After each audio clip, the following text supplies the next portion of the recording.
This is an electronic cutting machine. Today I'm going to use it on a material I've never tried on here before. I know, I put it in the title. Previously, you might have seen me use it to cut vinyl stickers, paper decorations, and iron-on designs, but for the first and definitely, hopefully not the last time, we're going to be cutting fabric. Usually you cut fabric with these or these, and sometimes at an industrial level, maybe one of these. But if you're cutting more intricate shapes or multiple samples of the same cut, all while not actually doing the cutting yourself, that is the world that I'm trying to play in today. I want to see what this can do. One more cool thing is, this side is the rotary blade, but this side is where I can insert a fabric marking pen. So I can cut the fabric and draw markings to guide my sewing process, whatever markings I want. I don't want to do a huge project because I'm trying to get the hang of the cutting and marking, so in the spirit of play, we're going to be working with this. This thing came with a few sheets, a roof, wall panel, supposed to hold it up with these little clips. Another wall panel that's supposed to be like a puppet theater. Two things Marla loves. This fort kit, but she also loves to pretend to sell us ice cream, produce, coffee. So I have this idea where I'm gonna sew a panel that is a shop window with a versatile sign, and there's only so many clips. So I want to make it have rod pockets so it can slide onto the whole thing. No clips needed. I've never quite sewn something like this. A combination of clear-cut measurements, but I feel like I'm also going to have to just drape the fabric on here and go with whatever fits on my mannequin. Cubican. Now you know where we're headed. I took a bunch of measurements and I got supplies. I have a plan involving zippers, and this is the fabric I chose for the wall because it kind of resembles stucco. All I'm looking to do now is to get a square with 4 corners cut out so they can still fit the fort kit. Can you squeeze over just a little bit more so you're really close to that bar? This is so fun, right? Yes. Why is it tape? Yeah, it's funny, right? Because this is called bias tape, but it's not sticky. Why are you sewing? Are you done yet? I'm done my first stitch. Thanks. I have this corner cut out with 2 little slits. I'm attaching bias tape to it. The bias tape is going to get wrapped all around this raw edge, and then I fold it over and sew it in place. All that to get these octagonal corners. I got the corners right. Okay, shall we try it?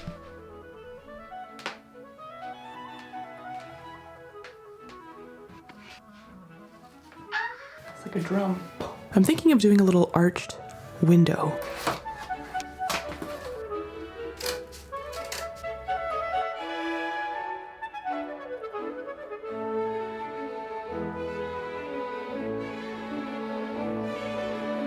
This project has made me realize that though I rely on items on the internet as inspiration, sometimes you have to remember these items are designed for commercial level manufacturing, so they might simplify things to make it easier to manufacture and make it more cost appropriate, but if you're making it yourself, you should just do whatever shapes interest you, whatever you want. It is nearing 5 p.m. Oh, I hear Oscar crying. See you guys tomorrow.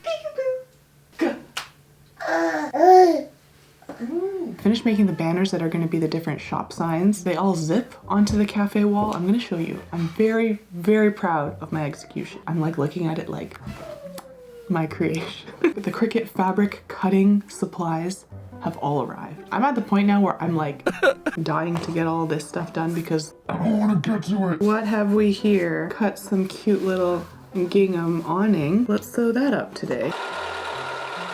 This side is folded, this is open. Plan is to flip it.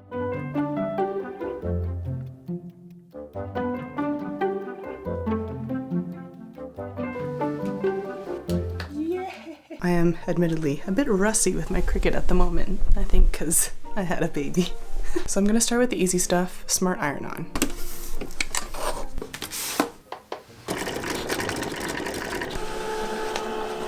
That felt good, so let's move on to the ice cream store. Shut upside down. And now white. This is the smart iron-on because it saves you the step of sticking the iron-on material to a Cricut mat. It just comes ready to slide right into the Cricut machine. Here I'm cutting out the area with my design and then peeling off all of the negative space, which is very satisfying.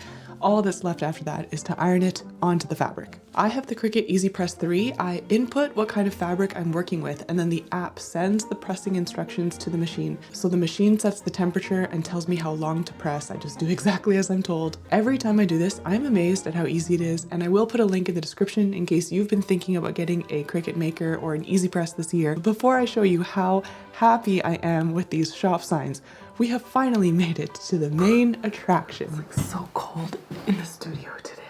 Let's do this.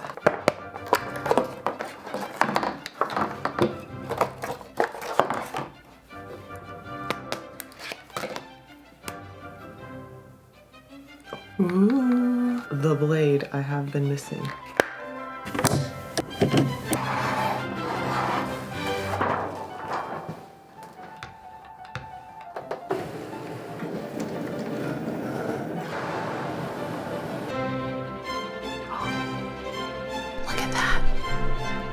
Okay, next I tried the fabric pen. If you can't tell, I'm making Marla a matching apron for her shop. This design was the inspo, but I'm also planning to make it reversible. If this project goes well, I can cut these pieces again to make more aprons, or I could easily resize my design to make bigger aprons. So this is the prototype. This is what the Cricut drew for me. I was gonna use it as a guide to do a little embroidery on the machine. This I stuck on with a little fabric glue, and the Cricut had drawn the outline of the M, so I knew exactly where to put it. Applique stitch with that. And this is gonna be a pocket. While I have a cutting machine, why make a plain old square pocket? It's a little damp because I just really wanted to see what it looked like with the ink washed off. And not too shabby for a first attempt. Ta-da! Turned out kind of puffy, which is cute. Started with sewing it together along the top. And then I also went around this, left a gap so I can flip it.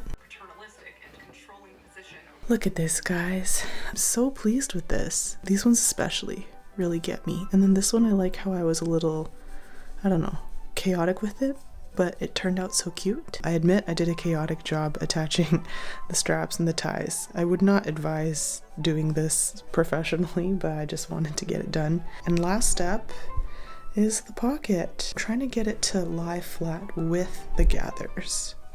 I think it's good. Alright. Oh my god. I think I made it too small. I mean, luckily it'll be really easy to resize the pattern. I haven't even shown you guys. This is where I do that Cricut Design Space. Gonna make this bigger. This one has to go big to match. I actually feel like these pockets could have been just a touch bigger too. All right, and then everything's ready to cut. It sorts everything by color, so it does all the browns first, then the beige, and then the green. Front, back, and a flip. Front, back. Oh my goodness. All right. It's time for the reveal. Welcome to my farmer's market. We have some fresh fruit, veggies. I've got some green juice I can make fresh for you. This is a little window apron that I hand sewed, and it's not just for looks, it actually serves a purpose. Time to show you. Okay, under the awning, a zipper. And behind is where I hid more signs. Coffee store next, or ice cream shop? Let's do coffee store. What can I get for you? I'm way too happy about this. Whoop. If you recognize this banner, you know what it is. So the apron perfectly hides the place where the zippers were sewn on, and this way the signs stay stored with the window. Nobody gets left behind or forgotten. Oscar would like some carrots, please. Okay. 3 carrots. Thank you, Oscar. Here's your carrots. Could I have a juice, please? Okay. It's kind of. Yes, please. There's sugar. Oh, thank you. May I have some tomatoes? Okay. 2, please. Thank you. Thank you. Do you have jam? The little jars are like jam. Oh, thank you. What kind is this? Strawberry jam. Strawberry jam. Thank you.